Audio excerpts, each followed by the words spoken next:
যদি তোমার নিজের বাবা হতো তাকে এইভাবে খুন করে ফ্রিজের মধ্যে কেন রেখেছি জানো? প্রতি মাসে মাসে পুরো আঙুলের পিঠ ছাড়তে বই থেকে লাখ লাখ টাকা তুলে নিয়ে আমাদের এনজয় করে। হ্যাঁ গো মা, ও তো ঠিকই কথা বলেছে, ওটাই তো আমার টাকার ভান্ডার। দেখো মা, বাবার গায়ে বসে বসে না, বাবার গায়ে মাছি বসে না, বাবা গরমে পচে যাবে তো, তাই তো ঠান্ডার মধ্যে রেখেছি।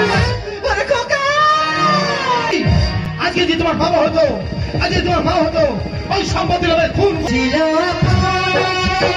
কেন বুঝি না কি করে দুঃখে কেন এভাবে মানুষ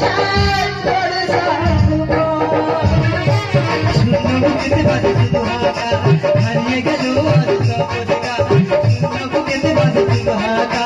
হারিয়ে গেল আজ সপদিকা